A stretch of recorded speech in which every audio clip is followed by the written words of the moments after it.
Empezamos una semana importantísima, ya que tendremos más información sobre la demanda de la SEC en contra de las criptomonedas, veremos si pierden los niveles importantísimos en los que se encuentran y conoceremos nuevos datos económicos que sin ninguna duda marcarán la tónica de las próximas semanas. Así que en el vídeo de hoy voy a hacer un repaso de lo que nos espera durante toda esta semana y analizaré la última hora de Bitcoin, S&P 500, oro y eurodólar. El calendario económico de hoy no ofrece ningún dato relevante, pero no te dejes engañar, ya que es todo lo contrario a lo que podremos esperar durante el resto de semana. Por eso, antes de pasar con los análisis, quiero hacer un pequeño repaso de los datos predominantes, básicamente para que puedas hacerte una idea de lo que te vas a encontrar. El martes destaco por encima de todo la tasa inflacionaria en Estados Unidos. Se espera un incremento del 4,1% durante el mes de mayo, pero aún estamos lejos de ese 2% al que la Fed quiere llegar. Miércoles será realmente el día clave, ya que además de diferentes datos económicos en diferentes países, accederemos a la decisión de tipos de interés en Estados Unidos y al comunicado y rueda de prensa respectivos del FOMC. Fíjate que no se espera ningún cambio de 5.25 a 5.25, cero tipos de subida, pero yo personalmente no lo tengo tan seguro, ya lo iremos comentando. Jueves pasará exactamente lo mismo, pero con el Banco Central Europeo. Aquí sí que se espera una subida de 25 puntos básicos, de 3,75 a 4%, y finalmente, yendo directamente a por el viernes, conoceremos la tasa inflacionaria, pero en esta ocasión en Europa. Como ves, semana muy cargada, ya que cada día tenemos datos importantes, datos que realmente marcan dirección, que marcan estado real de la situación económica y previsiones de la misma, y esto que no he comentado las noticias que son complementarias a esas noticias tan importantes que también de manera diaria hay alguna. Pero bueno, de forma diaria, como siempre, ya iré destacando las claves de cada jornada. En cuanto a noticias de última hora, no hay nada nuevo, ya que después de confirmar que Robinhood va a deslistar ADA, Sol y Matic el día 27 de junio, lo único nuevo que podríamos alegar es que tanto Polygon como también Solana, aquí lo tienes, han expresado públicamente que sus respectivos tokens no son un valor, algo que personalmente creo que no les va a servir de nada,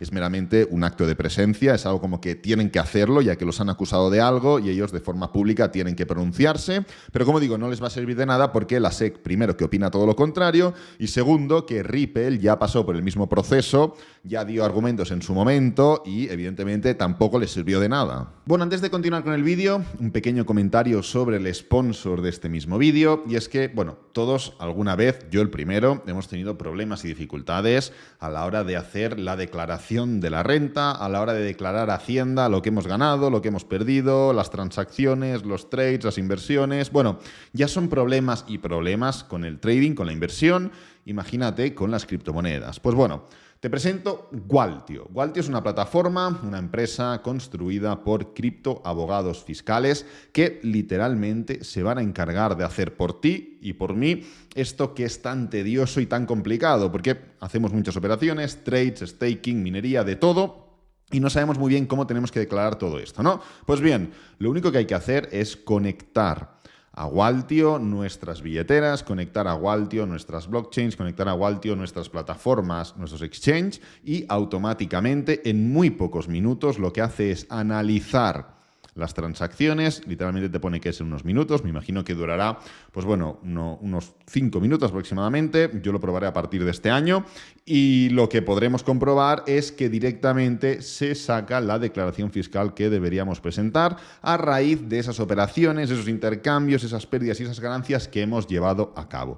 Es normal que os queden dudas, es normal que, oye, ¿y esto qué? ¿Y esto cuándo? ¿Y esto quién? Pues bien, abajo lo estáis viendo un poquito de reojo, aquí abajo a la derecha, ahora ya lo veis mejor, tenemos este chat de soporte con el que vais a poder hablar directamente con ellos, y además en el primer comentario fijado vais a tener el white paper. Si venís por aquí abajo, bueno, aquí tenéis un montón de información, han trabajado con España, con Francia, etcétera, etcétera. Le dais aquí abajo, recursos, libro blanco, y bueno, pues vais a poder acceder al white paper de Gualtio, donde pues bueno, vais a poder tener acceso a toda esta información que yo os he comentado, pero mucho más. Así que nada, abajo en el primer comentario fijado te dejo el white paper por si te interesa. Sin más dilación, seguimos con el vídeo.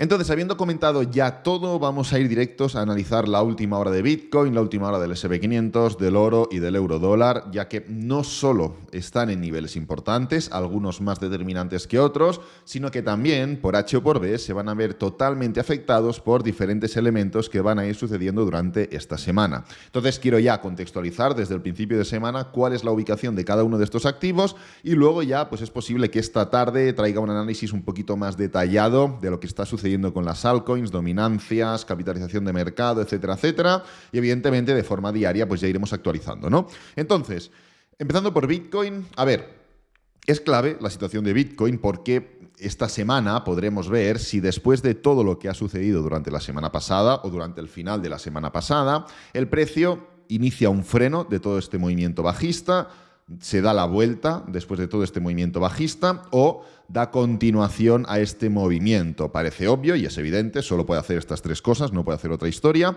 pero va a ser muy interesante ver qué es lo que hace. ¿Por qué? Pues porque en función de lo que haga, podremos entender que el mercado se toma o absorbe estas noticias de un modo o de otro. Además, son cambios técnicos realmente determinantes porque la Bull Market Support Band, que es la zona semanal más importante en el caso de Bitcoin, puede romperse, puede dilatarse, podemos ver movimientos que, pues bueno, como digo, dilaten este nivel sin que den continuación al mismo, sin que la semana siguiente, por ejemplo, dé continuación a esa ruptura, como por ejemplo sucedió en todo este gran pullback que tuvimos en esta ocasión, en marzo del año 2022, pero lo que es cierto es que técnicamente hablando, la alteración o la pérdida de este nivel de soporte, del nivel de los 24.500, 24.000 y pico, es muy importante. Como digo, es mucho más importante de lo que parece porque a efectos técnicos ahora estamos haciendo un movimiento correctivo por encima del último gran nivel, del último gran máximo de todo el mercado bajista, porque el último máximo que tuvimos en el mercado bajista, si vamos un poco a lo más amplio, tenemos aquí un máximo en los 65.000 aprox, tenemos otro máximo en los 46.000 aprox y tenemos otro máximo en los 24.000 aprox. ¿Por qué no marco este máximo de aquí? Porque forma parte de un movimiento mayor. ¿Por qué no marco este máximo de aquí? Porque forma parte de un movimiento mayor, forma parte de un patrón mucho más genérico, con lo cual está incluido, por así decirlo, dentro de este máximo. Entonces, el romper por debajo de este máximo, ya lo hemos venido comentando hace semanas, implica una alteración de lo que está pasando con este movimiento e implica dejar atrás esa perspectiva de posible nuevo impulso y confirmación de la tendencia alcista para pasar a confirmar con todas las de la ley una tendencia en rango. Implica una alteración. ¿Es un problema grave? No es un problema grave, no es volver a la tendencia bajista, no es volver a marcar pues, los mínimos recientes como target, no es nada de esto. Pero sí que es cierto que, pues bueno, implica dejar atrás esa hipótesis de, oye, pullback para ya de una vez por todas dar ese movimiento al alza, ¿no? Estuvimos viendo justamente ayer y analizando que, pues bueno, independientemente del contexto diario, del doble suelo, del canal, de la tendencia bajista y demás, estábamos empezando a formar un patrón de cuña en esta parte final del canal con esta hipótesis de doble suelo diario. Esto no se hace difícil de pensar, se hace difícil de entender, vale, perfecto, esto es una cuña para ya dar un movimiento al alza. Es complicado por el contexto, por la situación económica, por los datos que veremos durante esta semana, es complicado por múltiples factores, pero lo que no podemos hacer es oídos sordos a lo que estamos viendo. Entonces, en este caso, tenemos que entender que la hipótesis sigue viva hasta que no se rompa el mínimo anterior, es decir, el nivel de los 25.600 o hasta que no rompamos la parte inferior de este patrón de cuña. El patrón va a seguir vivo hasta que no se forme una de estas dos rupturas. ¿Esto qué quiere decir? Quiere decir que independientemente de lo que consideremos, de lo que creamos, de lo que queramos, de lo que nos guste, de lo que nos digan, el patrón está ahí. Yo personalmente lo que hice, pues entendiendo la complejidad del momento en el que nos encontramos, fue marcar un punto de entrada para ese movimiento alcista mucho más relajado, mucho más amplio. Y en vez de buscar algún tipo de entrada, en mi opinión, bastante arriesgada por rupturas de diagonales inferiores, esperar a que se forme una ruptura mucho más contundente. Y entendemos que si se rompe este patrón de cuña y se confirma este doble suelo diario, pues la probabilidad de ver mínimo un movimiento hasta los 28.500, 29.000, que nos dé tiempo, como mínimo a poner break-even, a quitar el riesgo encima de la mesa, es una probabilidad elevada, ¿no? Entonces, como digo, esta semana va a ser determinante porque veremos qué nos dice el mercado, qué cartas nos enseña el mercado respecto a su relación con la Bull Market Support Band, un nivel muy determinante, y en este punto, durante esta semana, podremos empezar a marcar si lo que nos espera durante las próximas semanas es algo como esto que sucedió aquí, algo así, donde el precio rompe con contundencia la Bull Market Support Band y, pues bueno, por desgracia, entra en un rango, sucede lo que sucede, ya lo sabemos, y luego continúa con ese bull run, ¿no? Pero entró en un rango previo justamente al halving, se le juntó todo el tema de la pandemia y el precio terminó continuando. Si vemos algo como lo que sucedió en el año 2019, si vemos algo como lo que sucedió, aquí lo tenemos en el año 2015, donde la caída o el rango no fue tan claro, pero fijaros cómo el precio realmente se pone por encima de la Bull Market Support Band, la rompe nuevamente, confirma este patrón de doble suelo y luego ya arranca. O si por el contrario tenemos lo que sucedió, aquí lo tenemos en el año 2011-2012, donde posterior al primer mercado bajista, porque a efectos prácticos, yo no sé si podríamos marcar esto como mercado bajista, sí que entendiendo de dónde veníamos, esto pues bueno, en comparación con esto es un mercado bajista, en comparación con la situación que tenemos actualmente no lo es, ¿no? Pero bueno, en su época fue un mercado bajista. Pues bueno, si por el contrario sucede lo que sucedió en el año 2012 o 2011-2012, donde el precio se levanta, hace un pullback, confirma la Bull Market Support Band y se da ese movimiento al alza, ¿no? No digo que esta semana ya sí o sí nos vaya a marcar esa tesitura, porque aunque la semana sea bajista, la semana que viene tiene que confirmar esa ruptura. Aunque la semana sea de desaceleración, no implica que ya frenemos en seco todo este movimiento. Y aunque la semana sea alcista, tenemos que ver si ese movimiento al alza da para que se rompa la estructura del canal, porque hasta que no veamos esta ruptura del canal no podemos entender que este movimiento ha finalizado y que ya vamos a otra cosa, que esa cosa sería como mínimo targetear y atacar los 31.000, ¿ok? Entonces, muy importante lo que vaya sucediendo durante esta semana y evidentemente lo iremos viendo. Estamos únicamente a lunes. Seguramente tendremos más datos sobre lo que pasa con la SEC, lo que pasa con Binance, noticias, comunicados y demás. Y evidentemente, pues tendremos datos económicos importantísimos que has visto en la parte de calendario económico y que iremos detallando. Entonces, muy rápidamente, vamos a por el S&P 500. No hay demasiados cambios. El S&P 500 está poquito a poco como se suele mover el S&P 500. Al final, no hay mucha diferencia entre este movimiento de aquí, del S&P 500, y pues bueno, cualquiera de estos movimientos de aquí donde va tirando, va tirando, va tirando. Quiero decir, hay que tener claro las características de cada activo. Esto para Bitcoin sería una ruptura con una desaceleración realmente peligrosa que sin ninguna duda podría implicar una vuelta a la zona de origen, a la zona de salida, a la resistencia anterior de los 4.150, 4.200 aproximadamente. En el caso del S&P 500 no tiene por qué, porque es un activo que se mueve así. ¿De qué tenemos que estar pendientes? Pues bueno, de las estructuras técnicas o patrones técnicos que veamos, no en gráfico diario, porque creo que tenemos poca información en gráfico diario, tuvimos un impulso, una fase como correctiva, un escape alcista, sino más bien en gráfico intradiario. ¿Se forma algún patrón? ¿Se forma alguna estructura? Fíjate cómo realmente después de este doble techo intradiario, el precio, ¡pam!, frena en seco. Aquí está un poco la clave, aquí está un poco, no es que queramos ver que Bitcoin frena o no frena, es utilizar siempre las mismas herramientas. Y en este caso, ¿qué es lo que sucedió? Doble techo, patrón bajista, envolvente bajista, todo muy negativo. Esto es así, cualquier analista técnico que lo lea es negativo, pero ¿qué sucede? ¡Pam!, freno. Pues hombre, si con Bitcoin vemos un freno similar, tenemos que interpretarlo de la misma forma. Entonces, el S&P 500, bueno, la volatilidad que está llevando al alza no parece que le afecte demasiado. Ya estamos empezando a ver las típicas divergencias en MACD, en RSI, en este caso tenemos aquí un MACD, donde, pues bueno, en un movimiento sobrecomprado, el precio lo que empieza es a formar un movimiento inverso, ¿no? Vemos cómo el gráfico va subiendo, nuevos máximos y mínimos crecientes, y el MACD va cayendo. ¿Esto es una señal determinante? No. Yo creo que entre sus más y sus menos se irá alargando este movimiento, esta estructura, y el gráfico del MACD seguirá alargando esa divergencia. No creo, personalmente, que el día de hoy influya mucho, no creo que sea muy positivo, igual me equivoco, no lo sé, pero venimos de un fin de semana tranquilo, venimos de un cierre semanal pasado tranquilo, Hoy no hay noticias importantes, es más, hay festividad en algunas regiones, como por ejemplo Australia, y además hasta mañana no tenemos datos de IPC. Con lo cual, no veo yo que haya ningún motivo para hoy formar algún movimiento exagerado. Espero una volatilidad normal,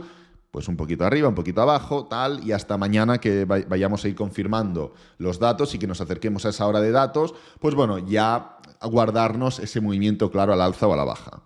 Pasamos a por el análisis del oro de hoy.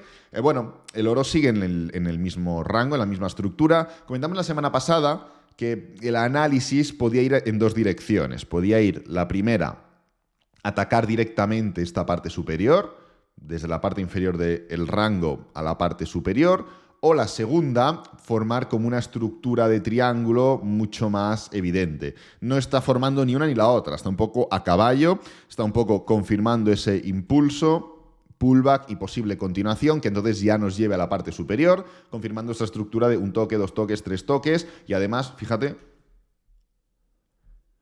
venimos de toda esta parte de aquí, 1, 2, 3, 4, muchos toques por aquí. Entonces es un nivel, el nivel de los 1980 aproximadamente, un nivel muy clave, ¿no? Muy importante. Por eso digo, valoro opción número 1, que esto ahora tome la forma de impulso pullback y vaya al nivel que comentamos el otro día, o la opción número 2, que adquiera forma de triángulo y nos vengamos a la parte inferior. Desde la parte inferior es un nivel increíble de compra, es un poco como yo lo voy a gestionar, y desde la parte superior es un nivel bastante interesante de venta para buscar y confirmar este rango hasta la parte inferior. Entonces, ahora mismo estamos justamente en el medio de un rango y poco podemos hacer, únicamente tener claras las zonas de valor para actuar en ellas. Pasamos ya, por último, al análisis del euro-dólar de hoy. Justamente me acaba de saltar el break-even. No sé exactamente si habrá algún tipo de noticia, si habrá salido algo que no podamos, que no era previsto. En cuanto a calendario económico, la respuesta es no. Luego lo miramos tranquilamente. Lo que está pasando con el euro-dólar es muy sencillo. Estamos entrando en una disposición de pullback. Ya está, pullback diario. Dentro de esta estructura semanal de doble techo de la que hablamos, de esta, entre comillas, falsa ruptura en gráfico mensual de este nivel de resistencia de los 1.05, 1.06, pues bueno, dentro de ese doble techo, como digo, semanal, es normal esperar que puedan haber impulsos y pullbacks diarios que nos puedan seguir inundando hacia los niveles que comentábamos de 1.05, bueno, como la falsa ruptura que hizo en gráfico mensual, ¿no? Esto, pues bueno, es la estructura típica, la estructura habitual y cómo se mueve el gráfico. ¿Cuándo podría empezar a ser determinante? ¿Cuándo podría ser mucho más importante este movimiento, este nivel o este pullback? ¿Cuándo podría empezar a afectar más a la tendencia? Pues bueno, en el caso en el que se rompa la media móvil de 50 diaria, porque habría ahí una alteración clara y evidente, y entonces podríamos entender que, pues bueno, más que una estructura en forma de pullback, puede pasar a ser algo que, pues sinceramente no tengo ni idea de qué puede ser, y si os dijera algo me lo estaría inventando. En términos intradiarios, pues bueno, tenemos ese patrón de resistencia, bueno, soporte, soporte, resistencia, resistencia. Yo entré en corto en este punto de aquí, puse el break-even, ya comenté y anuncié por Telegram que había puesto el break-even y que valoraba opción número 1, que me tocara el take profit, o la opción número 2, que esto sirviera como soporte real y el precio se fuera para arriba y me sacara en break-even. No iba a vacilar, quería o todo o nada literalmente, y bueno, pues está formando esa estructura. Era un trade peligroso porque valorábamos la opción de impulso, pullback y continuación. ¿Qué iba a ser más determinante? ¿La resistencia intradiaria? ¿O por el contrario, la media móvil de 50 de 4 horas, un nivel tendencial para confirmar esa estructura de pullback diario? Pues bueno, finalmente parece que la opción número 2, perfecto, quitamos riesgo encima de la mesa y nos vamos a casa. Así que nada, voy a dejar el análisis por aquí. Como digo, es posible que esta tarde traiga un análisis un poquito más profundo sobre dominancia, capitalización de mercado, Bitcoin, altcoins y demás. Es posible, ni aseguro, ni confirmo, ni desmiento. Igualmente, ya lo iremos viendo. Espero que este vídeo te haya gustado, que te haya servido, que es lo importante. Si es así, dale me gusta, suscríbete, compártelo con amigos, con la familia y nos vemos en el próximo vídeo. Adiós.